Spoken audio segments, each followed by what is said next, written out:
हम बैराट सभ्यता में जो जर्नल रिसर्च में जो प्रकाशित हुआ था वो हम देखते हैं।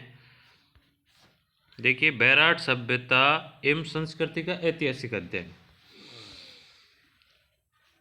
और ये हैं जो रिसर्च पत्र है डॉक्टर नरेंद्र कुमार शर्मा जी का, जो लेक्चरर है department of history BSR government arts college Alwar द्वारा, उनके द्वारा प्रकाशित है। क्या क्या बताया गया ये देखते हैं। सारांश: ये उसी विराट नगर में था जहाँ महाभारत और द्रौपदी ने अपने पुत्रों को बिताया था, यानी समय बिताया था। पेट के पर्वत पर भीम तालाब और जैन मंदिर और अकबर की छतरी हैं, जहाँ शिकार के दौरान अकबर को छोड़ दिया गया था। विराट नगर की स्थापना यादव राजाओं की थी। यह हमेशा एकल और शासित राज्य है। बैराट मैंने विराट और विराट भी कहा जाता है। जयपुर से 86 किमी दूर सापरा अलवर मार्ग पर स्थित है। बैराट प्राचीन धरोहरों से सजी एक ऐतिहासिक जगह है। यह महाभारत काल के दौरान मत्स्य जिले की राजधानी थी। महाभारत के अनुसार पांडवों ने अज्ञातवास निवास का 1 वर्ष यहाँ बिताया था। बैरठ, जिसे बैराट बोलते हैं, के पास पहाड़ियों पर एक भव्य बौद्ध मठ के अवशेष भी मिले हैं। यह अवशेष बौद्ध अनुयायियों के लिए पर्यटन की अपार संभावना रखता है। बैराट मौर्य, मुगल और राजपूत काल का एक स्मृति चिन्ह थी। यानी बैराट में देखिए, मौर्य, मुगल, राजपूत काल तीनों का एक स्मृति चिन्ह है एक तरह से। मुगल यहाँ शिकार के लिए आते थे। अकबर द्वारा निर्मित एक उद्यान यानी बगीचा है, और जहांगीर द्वारा निर्मित एक चित्रित छतरी और दीवारों के साथ एक असाधारण इमारत अन्य आकर्षण है। इन्होंने अपने रिसर्च पत्र में ये बताया। अब मुख्यतः देखिए, मुख्य जो शब्द हैं यहाँ पे, बैराट का ऐतिहासिक महत्व है, बैराट सभ्यता, पाषाण युग की सभ्यता, ईंटों का उपयोग, ग्रीक मुद्राएं, मिट्टी के बर्तन, अशोक स्तंभ, गोल मंदिर, महाभारत काल, मौर्य सभ्यता स्थल और मुगलकालीन संबंध। अब देखिए हम परिचय के बारे में। प्राचीन ग्रंथों में विराट नगर, जिसे वैराट का उल्लेख मत्स्य जिले की राजधानी के रूप में किया गया है। इसका विस्तार जयपुर, दौसा, अलवर और भरतपुर तक हुआ। वर्तमान में बैराट नगर राजस्थान प्रांत के जयपुर जिले, तो वर्तमान में ये परिवर्तन हो गया है जिलों के कारण। अब ये कोटपुतली बहरोड में है, एक शहर है। इसका पुराना नाम राजस्थान है। विराट नगर राजस्थान के उत्तर में स्थित है। यह भारत के प्राचीन मछली पकड़ने के रहस्यों की राजधानी रही है, जैसा इन्होंने रिसर्च पत्र में बताया है। हम रिसर्च पत्र ही देख रहे हैं। चारों ओर सुरम्य पहाड़ियों से घिरा प्राचीन मत्स्य देश की राजधानी है। विराट नगर में पुरातत्वविद अवशेषों की संपत्ति बिखरी हुई थी। हो सकती है ये भूविज्ञान में भी हो सकती है। विराट नगर अरावली पहाड़ियों के बीच में स्थित है। विराट नगर राजस्थान के जयपुर जिले में उत्तर पूर्व में सापरा अलवर जयपुर रोड की ओर से 25 किमी दूर अभी भी अपनी पुरानी में ऐतिहासिक विरासत रखता है। जयपुर और राजस्थान के अलवर जिले की सीमा पर स्थित विराटनगर में पुराने गुहा चित्रों, बौद्ध रूप में खंडर, अशोक के रॉक शिलालेख और मुगल मूर्तिकला के अवशेष हैं। कई जलाशय और जलाशय क्षेत्र को निहार रहे हैं। यह प्रांत प्राकृतिक चमक के साथ परिपूर्ण है। विराट नगर के पास सरिस्का राष्ट्रीय उद्यान है। राष्ट्रीय युद्ध एशियाई के तपोवन की तरह है। ये पता नहीं उन्होंने क्या लिखा है। लाखों भक्त, यानी वैसे तो ये बाबा भरतरी का तपोस्थल थी, ये टेक्निकल मिस्टेक हो सकती है। पर्यटकों के लिए रमणीय और दर्शनीय स्थल है। यदि आप यहाँ कोशिश करते हैं तो शहर के केंद्र में प्रसिद्ध प्रवांचन मंदिर आकर्षण का, यानी बहुत प्राचीन मंदिर है, आकर्षण का केंद्र है। भगवान केशव और विष्णु के साथ देवी शक्ति नहीं है। भगवान केशव के रूप में जो महाभारत में किया गया था, भगवान कृष्ण मंदिर एक ही पैटर्न में दिखाई देते हैं, जो विराट नगर पर्यटन के शहर में सबसे अच्छी तरह जाना जाता है। अब देखिए उद्देश्य, बैराट की कला, सभ्यता एवं संस्कृति की जानकारी प्रदान करना, बैराट की सभ्यता की स्थिति का पता लगाना और बैराट में ऐतिहासिक महत्व के प्राचीन स्थलों की जानकारी प्रदान करना। बैराट में कला एवं संस्कृति का विकास महाभारत काल से हुआ। बैराट सभ्यता सुदृढ़ एवं विकसित रही। शोध विधि तंत्र। इस शोध के अध्ययन में ऐतिहासिक अध्ययन पद्धति को अपनाया गया है। यह शोध ऐतिहासिक उपागम पर आधारित है। इस लेख में प्राथमिक द्वितीयक दोनों ही प्रकार के आंकड़ों का साक्षात्कार, व्यक्तिगत पत्र, समाचार पत्र, अभिलेख में स्रोतों से प्राप्त किया गया। अब देखिए बैराट का ऐतिहासिक महत्व। बैराट राजस्थान की राजधानी जयपुर के लगभग 85 किमी दूरी स्थित है। इसका नाम प्राचीन ग्रंथों में विराटनगर के रूप में मिलता है। ये प्राचीन मत्स्य क्षेत्र की राजधानी। बैराट का क्षेत्रफल लंबाई में लगभग 8 किमी और चौड़ाई में 5 किमी है। ये सामान्य किताबों में नहीं मिलता है। यह आसपास के पहाड़ों से घिरा हुआ है। कस्बे के चारों ओर टीले हैं। इन टीलों में पुरातत्व की दृष्टि से बीजक की पहाड़ी, भीम जी की डूंगरी, महादेव जी की डूंगरी अधिक महत्वपूर्ण है। यह स्थान मौर्य काल के अवशेष उसके पीछे की अवधि का प्रतीक है, लेकिन खुदाई की गई सामग्री से यह अनुमान लगाया जाता है कि यह क्षेत्र सिंधु घाटी सभ्यता के प्रागैतिहासिक काल के समकालीन रहा है। अब देखिए वैसे मौर्य कालीन अवशेषों के अलावा मध्ययुगीन अवशेष भी यहाँ पाए गए। अशोक के भाब्रू शिलालेख की खोज यहाँ कैप्टन बर्क द्वारा की गई है।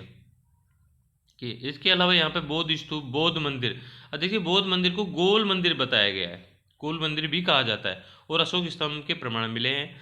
ये सभी अवशेष मौर्य युग ने, ऐसा माना जाता है कि हूण आक्रांता मेहरकुल ने बैराट को नष्ट कर दिया था। चीनी यात्री युआंगचोंग ने भी अपने यात्रा वृत्तांत में बैराट का उल्लेख किया है। विराटनगर के नाम से अक्सर लोग भ्रमित हो जाते हैं। विराटनगर नाम का एक कस्बा नेपाल की सीमा में भी है। हालांकि नेपाल का महान शहर विराटनगर नहीं है। महाभारत काल में भी भगवान की महिमा में भगवान श्री केशवराय का मंदिर, जिसमें केवल 3 कृष्ण और 3 विष्णु की मूर्तियां स्थित है, 64 खंबे और 108 टोडियां हैं। यह केशवराय मंदिर विश्व दर्शन के लिए एक महत्वपूर्ण तीर्थ स्थल है। इस संबंध में पौराणिक, प्रागैतिहासिक, महाभारत काल और गुप्त काल में न केवल मुगल महत्वपूर्ण घटनाएं शामिल हैं, बल्कि यह राजस्थान की जयपुर अलवर जिले की सीमा पर स्थित है। चित्रों के अवशेष, बौद्ध प्रमुखों के खंडरों, अशोक और मुगल इमारतों के शिलालेख मौजूद हैं। कई जलाशय और पुल क्षेत्र के निहारे हैं। यह प्राकृतिक सौंदर्य भरपूर है। विराटनगर के बाद सरिस्का राष्ट्रीय बाघ अभ्यारण्य, भरतरी का तपोवन, पांडुपोल, नंदेश्वर, सिलीशे जैसे रमणीय दर्शनीय स्थल हैं। लाखों भक्तों और पर्यटकों को आकर्षित करती है। प्रसिद्ध श्री केशवराय मंदिर शहर के केंद्र का आकर्षण केंद्र है। भगवान केशव और विष्णु के साथ कोई देवी यानी शक्ति नहीं है।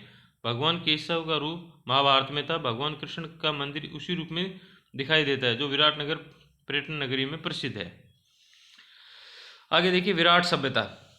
विराट जयपुर जिले में जिला मुख्यालय से बताया लगभग 85 किलोमीटर दूरी पर प्राचीन नाम विराटनगर था। ग्रामीण सभ्यता थी। ये देखिए एक प्रश्न यहाँ बनता है कि भाई शहरी सभ्यता थी या ग्रामीण, तो ये ग्रामीण सभ्यता थी। इस सभ्यता की पहली खुदाई 1936-37 में 2 चरणों में की गई।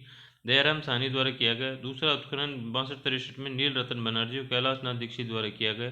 बैराट में कई शैल चित्र पाए गए हैं, जो पाषाण युग की विशेषता थी।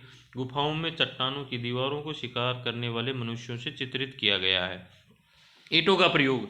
अभी तक यह नहीं समझा जा सका है कि बैराट के चारों ओर पत्थरों की कोई कमी नहीं है। फिर भी भवन निर्माण के लिए मिट्टी से बनी ईंटों का उपयोग अधिक किया गया। मंठों, स्तूपों, मंदिर, घरों, प्लेटफॉर्मों के निर्माण के लिए मिट्टी की ईंटों का उपयोग किया गया। हालांकि यहाँ के लोगों ने अपने नए घर बनाने के लिए अधिकांश ईंटों को निकाल लिया, लेकिन कई ईंटें बच गई है। प्राप्त ईंटें ज़्यादातर आकार 20-10-5.3 अनुपात में है, यानी 21-13-3 इंच में।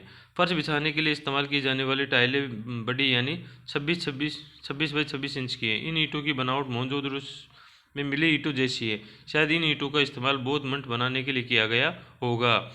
यहाँ एक खंडर भवन मिला है जिसमें 6-7 छोटे कमरे हैं। इस इमारत के आसपास ये ईंटें बिखरी हुई पाई गई है। विद्वानों के अनुसार यह खंडर एक बौद्ध मठ का है। खंडर की दीवार 20 इंच मोटी है और कमरे का रास्ता बहुत सकरा है। खंडर आगे गोदाम और प्लेटफॉर्मों के अस्तित्व का संकेत देते हैं। अब देखिए गिर मुद्राएं। कमरे की खुदाई से प्राप्त सामग्री में मुद्राएं बहुत महत्वपूर्ण है। यहाँ कुल 36 मुद्राएं मिली है। ये कपड़े से बंधे मिट्टी के बर्तन में पाया जाता है। इसमें से 8 पंचमार्क चांदी की मुद्राएं, 28 इंडो ग्रीक और ग्रीक शासकों की मुद्राएं। बौद्ध मठ से मुद्राएं प्राप्त करना आश्चर्यजनक है, लेकिन यह अनुमान लगाया जाता है कि एक साधु ने इसे छिपाया होगा। अनुमान है इन मुद्राओं से साबित होता है कि यूनानी शासकों का यहाँ अधिकार था।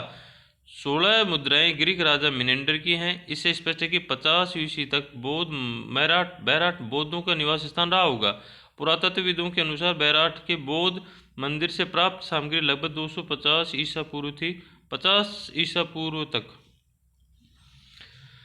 मंठ के खंडरों की खुदाई से मिली अन्य वस्तुएं। कपड़ा, जिस कपड़े में मुद्राएं बांधी जाती थी वह एक सूती कपड़ा होता है जिसे हाथ से बुना जाना चाहिए था, ऐसा अनुमान है।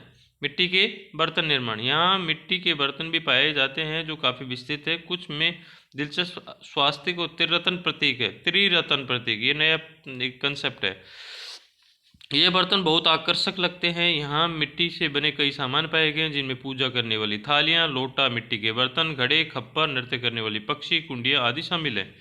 उपकरण, तांबे और लोहे और तांबे की कृतियाँ नहीं मिली, लेकिन इन्हें बनाने के उपकरण जरूर मिले हैं। कोई मतलब इनके बनाने के उपकरण थे, बाकी ये खुद मतलब लोहे और तांबे के कोई ऐसा साक्ष्य नहीं मिले। अशोक स्तंभ, बौद्ध धर्म के दक्षिण में बिखरे चुनाई के पॉलिश पत्थर इस बात की पुष्टि करते हैं कि किसी समय यहाँ 2 या 3 स्तंभ रहे होंगे, जिससे कई विद्वान अशोक स्तंभ मानते हैं।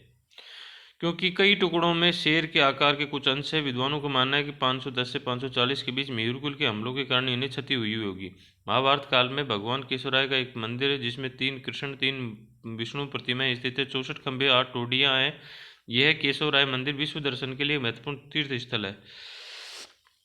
इस संबंध में पौराणिक, प्रागैतिहासिक, महाभारत और गुप्तकालीन शामिल है, न केवल मुगल। महत्वपूर्ण घटनाओं में विराटनगर राजस्थान की जयपुर अलवर जिले की सीमा पर स्थित है। यहाँ शिलालेख और मुगल इमारतें हैं। कई जलाशय और पूल क्षेत्र को निहार हैं। यहाँ प्राकृतिक सौंदर्य से भरपूर है। विराटनगर यानी सरिस्का अभयारण्य, राष्ट्रीय अभयारण्य और भर्तरी का तपोवन, पांडुपोल, नलदेसो, सिलीशेर जैसे रमणीय स्थल हैं। देखिए अब गोल मंदिर, एक गोल मंदिर के अवशेष भी यहाँ मिले हैं। विद्वानों का मानना है कि अशोक ने बनवाया था। मंदिर का फर्श ईंटों का रहा होगा। दरवाजे में लकड़ियों के दरवाजे होंगे। ये दरवाजे बड़े लोहे की करदनी और टीका द्वारा रखे गए होंगे। मंदिर की खुदाई में पूजा करने वाले प्लेट, घड़े, खप्पर, नृत्य करने वाले पक्षी और धूपदान मिले हैं। महाभारत स्थल, चूँकि महाभारत में विराटनगर का कई बार उल्लेख किया गया, इसलिए यह माना जाता है कि पांडवों ने अपने अज्ञात समय का कुछ समय यहाँ बिताया था। विराटनगर में एक छोटी पहाड़ी है जिसे भीमसेन की डूंगरी कहा जाता है, जिस पर भीम ताल स्थित है। पानी नामक एक बड़ा गड्ढा पानी से भर जाता है। ऐसा माना जाता है कि द्रौपदी को प्यास बुझाने के लिए भीम ने चट्टान को पानी से बाहर निकाल दिया।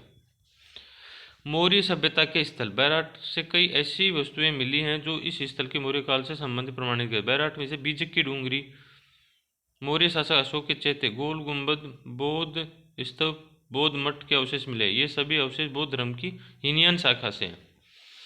बैराट में बौद्ध स्तूप के अवशेष, भाबरू के ब्राह्मी लिपि में अशोक के 2 स्तूप मिले हैं। जयपुर राजा सवाई राम सिंह के शासनकाल दौरान इस स्थल की खुदाई में एक गोल्डन मंजू मिली है जिसमें भगवान बुद्ध की आराक के अवशेषों को संरक्षित किया गया था। मुगल काल के संबंध में, बैराट से एक सराय, एक और मुगल छतरी के अवशेष मिले। सम्राट अकबर अपनी अजमेर यात्रा के दौरान यहाँ आराम करते थे। अकबर ने यहाँ एक टकसाल भी बनाई जहाँ अकबर, जहांगीर और शाहजहाँ के काल के शिक्षक डाले गए थे। खुदाई में प्राप्त अन्य महत्वपूर्ण सामग्री है। एक खंडरनुमा भवन मिला है जिसमें 6-7 कक्ष हैं और बौद्ध मठ हो सकते हैं। भवन निर्माण में ईंटों का उपयोग अधिक किया जाता है। शंख लिपि की प्रचुर प्रमाण है। बैराट को सूती कपड़ों में बांध दिया जाता है, मतलब जो सिक्के थे उनको।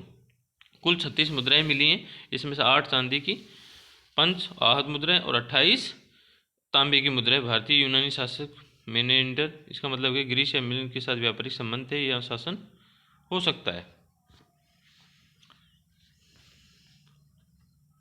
यहाँ पर मौर्य काल के अवशेष भी प्राप्त हुए हैं। इस सभ्यता का उत्खनन 1936-37 में ईस्वी में दयाराम साहनी द्वारा कराया गया है। 62-63 में नीलरतन बने केदारनाथ दीक्षित द्वारा कराया गया। यहाँ पर उत्खनन में प्राप्त यूनानी मुद्रा, अशोक स्तंभ, गोल मंदिर, ईंट, मिट्टी के बर्तन आदि प्राचीन सभ्यता संस्कृति महत्वपूर्ण जानकारी के प्रदान। इन्होंने जो सोर्स लिए हैं, राजस्थान का इतिहास है, कालूराम शर्मा, श्याम प्रकाशन से राजस्थान का इतिहास, और ये इन सोर्स के आधार पर इन्होंने एक रिसर्च पत्र दिया था।